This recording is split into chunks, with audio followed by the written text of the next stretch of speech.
This is a CBC podcast. In Barkerville, you're listening to us this morning at 5:40 a.m. Barkerville attracts thousands of tourists every summer, but pandemic restrictions have meant problems for adventure destinations like Barkerville. Yesterday, BC announced the startup measures that are lifting some restrictions, such as indoor dining and larger gatherings. Barkerville, though, has asked for more help in the form of stable funding. Kate Cox joins me this morning to explain. She is the Chief Executive Officer with Barkerville. Good morning. Good morning.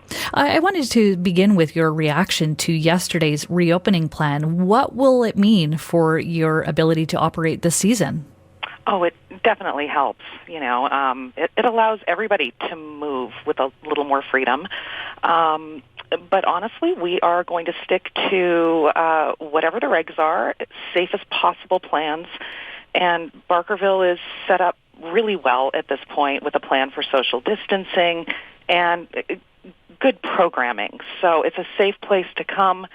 We are, we have a good plan to open up on June 26th, and that's what we're going to do. And we'll just remain flexible, and so that we can react to anything that might change. And you're also asking for more stable funding. Why?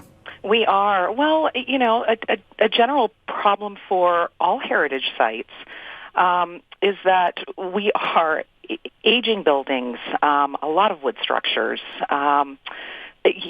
significant weather issues that we have to deal with. So we have aging infrastructure. So we have these considerable costs, but it's very difficult for us to lock in a growing sustainable funding in order to augment those costs. It's also very, very difficult for our sites to generate sufficient revenues to meet expenses. So give me a sense, because I imagine that COVID-19 in the last tourism season, plus fires in the seasons before, has had quite an effect on that bottom line, that revenue. What is that coupled with the need for infrastructure investments meant to the historic site? Oh, it's difficult to deal with. It means we have to be very creative in our staffing, in the work that gets done. So it means that some things slide.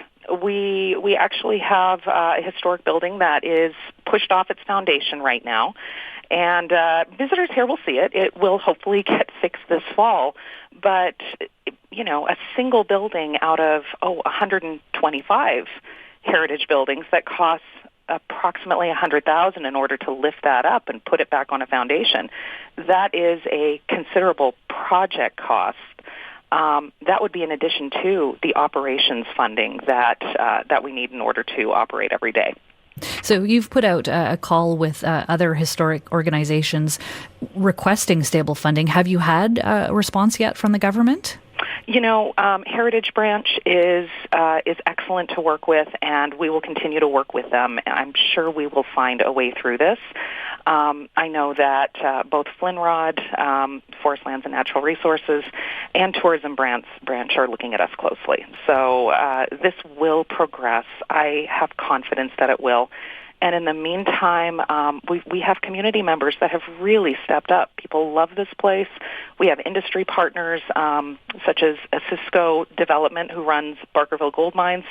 They have given us a considerable grant in order to really put a Band-Aid on this year so that we can open and offer everything we try to offer to the public. And as you mentioned, you're going to be offering what you can, given the current guidelines. Where are you hoping to be at come July, say, when there's the possibility of weddings or outdoor gatherings of up to 50 people? We are still kind of reacting the way everybody else is to yesterday's announcements. It takes a lot of planning, right? So our planning process starts a year in advance. I am not anticipating being able to bring large groups here this year without putting more strain on the site, more strain on staff. And our goal is to make sure that every visitor, from individuals to small groups, have an intimate and yet exciting experience. And we want to be careful how we do that this year. So safety first, and we want to make sure that everyone has an equal opportunity to enjoy.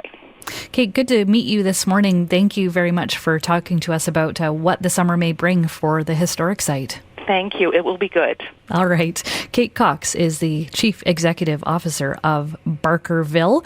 You can let us know your thoughts on some of the historic sites around the region. Are you planning to visit some this summer with that possibility of relaxed restrictions?